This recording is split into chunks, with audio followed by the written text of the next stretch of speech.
Hello, this is Laura Live, and we're talking about 5 things that you can do to help your child with autism during Christmas time.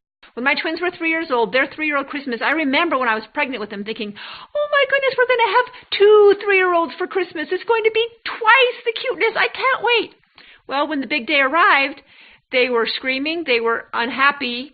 They didn't know what was going on. They wouldn't sit with the family to open presents. They did not open their present. They kept throwing it to the side. When they were handed things, they would not play with them. It was not at all what we had expected for Christmas. A year later, though, after we had put together these 5 tips, everything changed. So one thing I can help you to know what it's like for a child with autism. Imagine if you were just dropped down in some remote village in Nepal. That's the most remote place I can think of in the world. You don't know the language, you don't know the customs, and you're just looking around and kind of doing what everybody else does every day. And then one day, the whole village, like 200 people, are surrounding your little hut, screaming and yelling, jumping up and down. You have no idea what's going on. You're terrified. You're screaming. Is it the end of the world? Are they going to kill you? Are they going to ever leave? Why are they so loud? You have no idea what's going on. And then they bring you this big square thing covered with leaves, and they're handing it to you and making it a big deal. What are you supposed to do with it? Are you supposed to eat the leaves? I don't know. What are you supposed to do? And you cry because you don't know what's going on. That's pretty much Christmas for most kids. Who are all these people in my house? Are they ever going to leave? Where am I going to sleep? What are these big square things with all this paper on it? Why is everybody ripping paper? You're not supposed to rip paper. You're not supposed to destroy pretty things. I get in trouble when I do that. Why is everybody else doing that?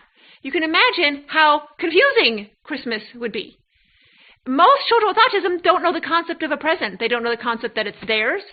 Many children with autism and most don't understand stuffed animals. To them, it's just a bunch of fabric that's stuffed with something. It's like a pillow. Why are you giving me a pillow? They don't see that it's the shape of an animal. They don't bond with it. So we can fix all of this, though, because we're going to prime and teach our children before. Now, remember thinking if you're in Nepal, what if someone showed you a video when you first got there? And in the video, they walked around the hut and picked up the different objects and said the name of the object, just very clearly what it was. Okay, that's clear. I got that. Now let's say they showed you a video of a bunch of people surrounding a hut, screaming and yelling, jumping up and down, and the person inside by themselves really happy. Jumping up and down too, smiling, really happy. You think, oh, this is a good thing. This isn't scary. Okay. And then they bring in that leaf-colored box. The person inside takes the leaves off, opens the box, and eats whatever's inside with a big smile on his face. You think, oh, it's a gift. It's for me. This is a happy thing. They don't want to kill me. So this is what we have to do with our kids on the spectrum, is we need to let them know beforehand what's happening, and this is a fun, happy time.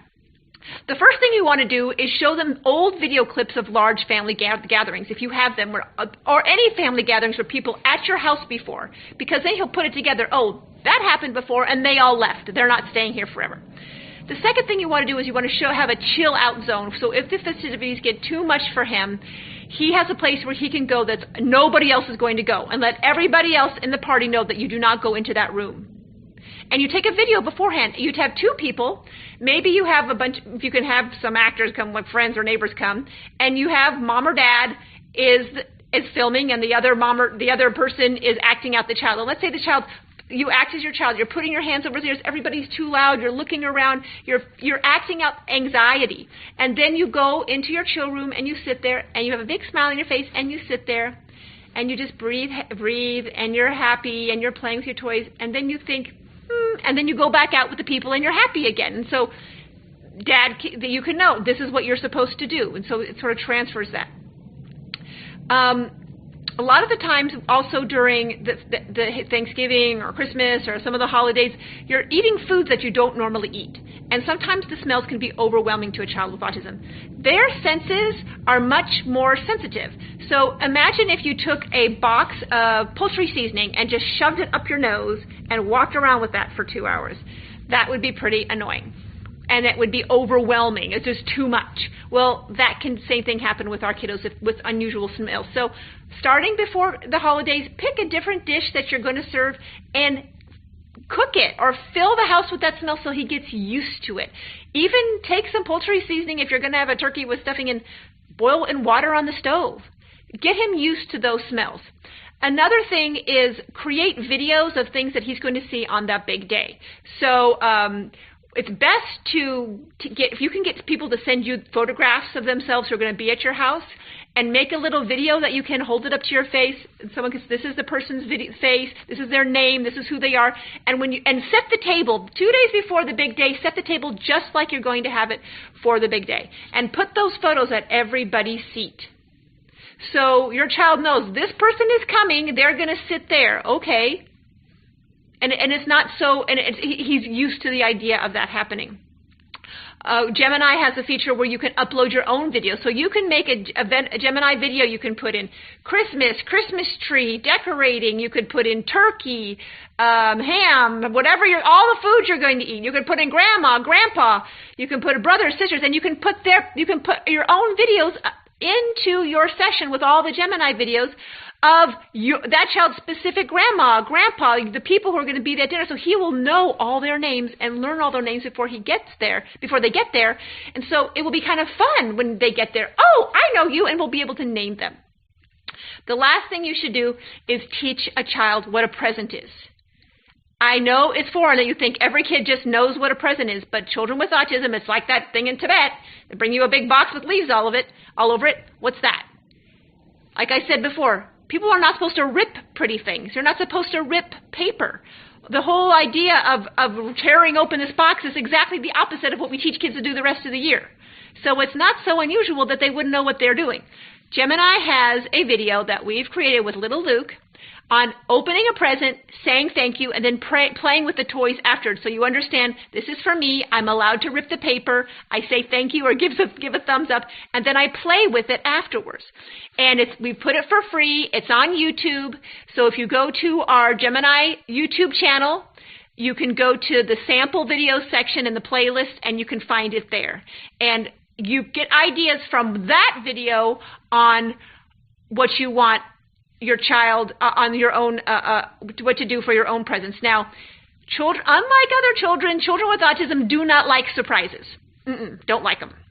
So it's not a bad idea if you wrap all the presents that you're going to give to him and video brother, sister, dad, uncle, neighbor, anybody opening them up and taking them and saying, oh, thank you for the pants. Oh, thank you for the toy. And if it's a stuffed animal, cuddling it and nuzzling it. If it's another toy, playing with it. And then put them all back in the boxes and wrap them up again with the same paper that you did in the video. And so when he gets the video, he'll know, and use different paper for his presents than you do for the rest of the people. He'll know, oh, this is that thing that I saw them playing with. He'll love it. And because neurologically we know that there's more pleasure in anticipating something than actually attaining it. That's why everything's usually a letdown. It's never as good as you thought it was going to be because there's more dopamine fired with anticipation. That's why Christmas is so amazing, because kids are anticipating it coming every day. But if you're a child with autism, they don't have that anticipation. So all of a sudden there's just this big, great, crazy thing that just pops out on them. If you show them the video beforehand, they have some sense of anticipation, and then when they see the present, they'll sit there. Also, make a video of your other family members who are going to be at Christmas morning, sitting there, waiting their turn, and they each open a present one at a time. And use a prompt like, wait your turn, something like that. So that when the big day comes, everybody's sitting there. He knows, this is when I get those things from the video, and I know that prompt, wait your turn. We did this with our twins between their 3rd and 4th birthday. On their 4th birthday, they still only had about 10 words. But it was night and day difference. Christmas was magical for them. It was so much fun for the rest of us. We totally, totally, totally loved it. All right. Thanks for Laura Live. And we're going to have a Laura Live marathon today because I have lots of things to talk about. So I'm hanging up, and we're going to get right back on a little bit later. Bye-bye for now. Don't forget to share.